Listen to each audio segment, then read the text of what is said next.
ada saudara saya Pak, dia jadi pekerja migran Pak. Jadi TKI lah ya. Iya TKI. Jadi waktu berangkat itu diurus oleh Biro Jasa. Tapi sampai di negara tujuan tidak sesuai Pak, pekerjaan, gaji dan lain-lainnya itu tidak sesuai seperti awal perjanjian yang di waktu sebelum berangkat gitu. Iya sebelum berangkat.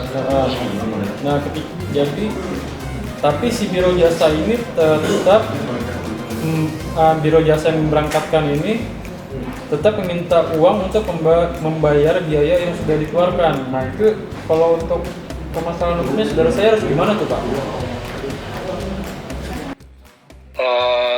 Sebelumnya waktu diberangkatkan mereka pernah nggak buat semacam perjanjian kerja gitu? Iya ada perjanjian kerja sih. Kalau misalkan ada perjanjian kerjanya, kita mengacu kepada perjanjian kerjanya saja Mas. Jadi apakah hal yang diminta itu dia tertuang di dalam perjanjian itu atau tidak? Dalam hal ini klausulnya dijelaskan di situ atau tidak. Kalaupun itu tidak dituangkan di dalam perjanjian, berarti kan itu bukan suatu kewajiban juga yang harus dia ikuti gitu atau penuhi gitu. Berarti kalau misalkan di sini tidak ada perjanjian kerjanya itu saudara saya itu berhak menolak Pak ya? Berhak menolak untuk membayar sejumlah uang seperti yang dimintakan ini sama si Biro Jasa ini ya Pak? Atau ada langkah hukum lain Pak? Gimana Pak? Kalau saya pribadi tetap mengacu kepada perjanjian ya. Jadi lebih menyarankan ke saudara Mas Bowo untuk coba teliti lagi isi perjanjiannya seperti apa. Kalau memang tidak ada berarti tidak perlu diikuti gitu. Takutnya malah hanya bisa-bisanya Biro Jasanya saja untuk mengambil keuntungan gitu kan, gitu. Nah itu permasalahannya adalah saudara saya di sana itu Pak. Apa kan dia ditagih sejumlah uang itu, sedangkan pekerjaannya itu udah tidak sesuai itu Pak. Jadi misalkan yang tadinya harusnya bekerja di misalkan pabrik gitu atau apa, ini tidak sesuai gitu, bukan lagi di pabrik gitu. Begitu. Tapi pekerjaan yang dia yang nggak sesuai itu diambil sama dia untuk dikerjakan atau tidak? Ya jadinya mau tidak mau dia sampai sana ya mau tidak mau seperti itu gitu. Mau tidak mau dia kerja ya? Iya mau tidak mau kerja kan. Berarti iya, berarti dalam hal ini kan dia menyetujui sekalipun itu tidak sesuai gitu, kecuali sampai di sana hal itu tidak dia lakukan.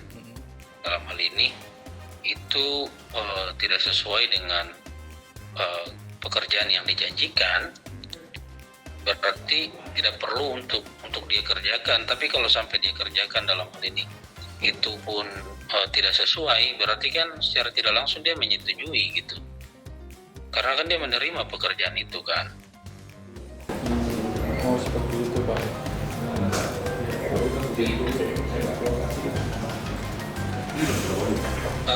Tapi saya menyarankan untuk coba dicek dulu apakah Biro Jasa ini dia punya badan hukum atau tidak, karena kebanyakan seperti yang kita tahu kan kebanyakan kan agent-agent yang nggak jelas begitu, yang nggak punya badan hukum atau ya ilegal lah bisa dikatakan begitu kan banyak. Jadi saran saya coba dicek dulu, karena kalau misalkan ilegal kita mau jerat orangnya juga agak susah gitu.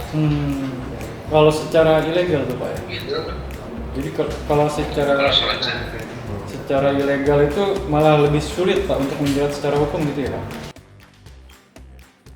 Sulit dalam hal ini gini ya, untuk kita uh, mengecek uh, dia punya biro jasa itu, dalam hal ini siapa orang-orang yang menjalankannya dan segala macam gitu kan. Tapi kalau legal kan cara kita untuk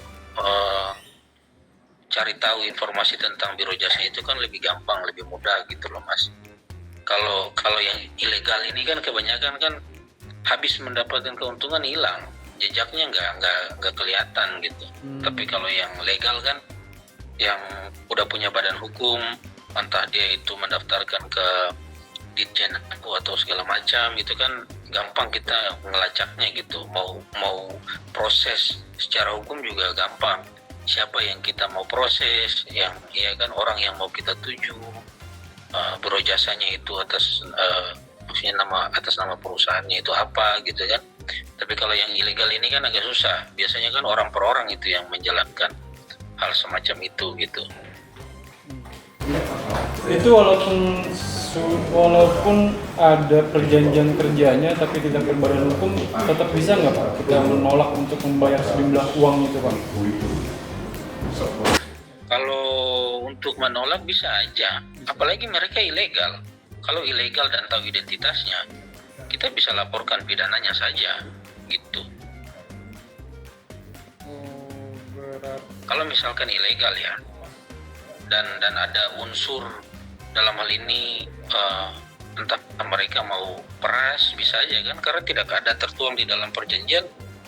Kalau kita mau diartikan dalam bahasa lain ya bisa aja ini kan mau diperas gitu kan, saudaranya ini kan, dalam hal ini kan dia minta sejumlah uang gitu. Ya proses pidananya aja lebih bagus, pemerasan misalkan. Tapi kalau kita tahu identitas orang yang memang minta sejumlah uang itu dari saudara Mas Bowo gitu. Tapi kalau nggak tahu kan agak susah. Terkadang kan oknum-oknum kayak begini kan mereka itu ya syukur-syukur kalau dapat identitas aslinya ya. Biasanya kan pakai akun-akun fake juga gitu. Oh begitu Pak ya. Biasanya seperti itu sih Mas. Kalau memang nggak ada di dalam perjanjian, saran saya laporan aja buat pidananya, pemerasan. Laporan untuk lebih ke pidananya Pak ya. Pemerasan Iya. Berarti ya. Ngakunya kepada pemerasan. Itu biasanya pemerasan. Karena kan nggak tertuang di dalam klausulnya kan.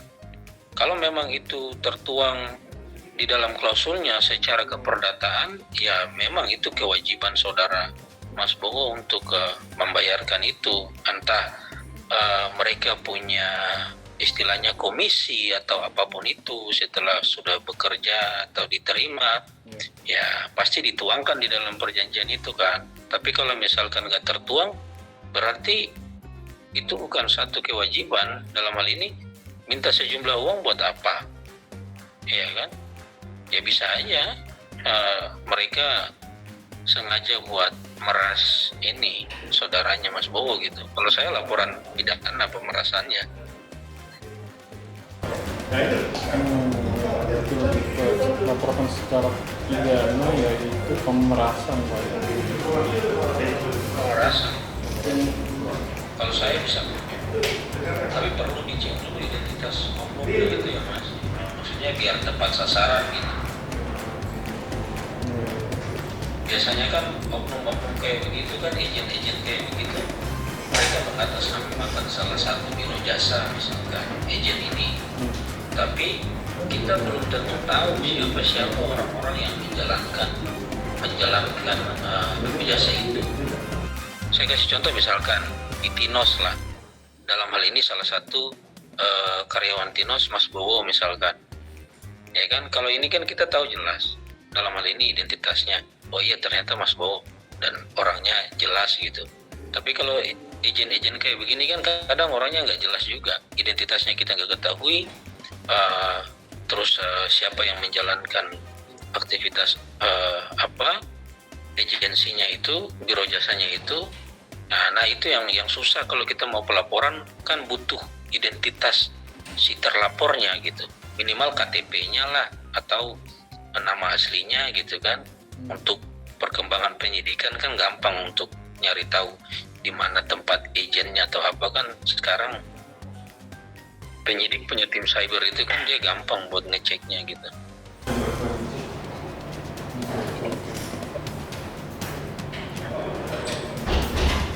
Oh, jadi seperti itu Pak ya, masih bisa dilaporkan secara pidana yaitu pemerasan, tapi harus jelas juga untuk identitas si pemeras tersebut, bisa dikatakan gitu, pelakunya ya, oknum tersebut ya. Iya. Iya. Oke. Karena kita istilahnya mau proses pidana, siapa yang mau kita laporkan gitu kan. Memang subjek hukum itu bisa saja atas nama perusahaan, bisa saja atas nama orang per orang. Kalau perusahaan kan berarti yang menjadi penanggung jawabnya di situ kan direktur utamanya kan. Misalkan dia berbadan hukum, PT lah gitu kan. Gitu. Tapi kalau misalkan kita sudah tahu itu ilegal, berarti kan oknumnya yang kita cari, bukan lagi atas nama biro jasanya, atas nama, iya kan, karena dia kan ilegal. Jadi oknumnya yang kita cari. Siapa yang lakukan permintaan sejumlah uang itu, berarti dia saja yang berhak untuk kita laporkan gitu. Yang penting identitasnya kita ketahui. Gitu Mas. Oke. Sudah cukup jelas Pak. Oke. Iya. Ya, sudah cukup jelas berarti untuk permasalahan itu ya. Siap Mas. Oke Pak, kalau gitu saya akhiri Pak ya. Terima kasih banyak Pak Marsinoy atas penjelasannya Sama-sama. Pak. Sama-sama. Ya, Ya. oke, semoga Sama-sama, lancar Mas. Pak ya. Ya. Terima kasih Pak Marsi. Siap.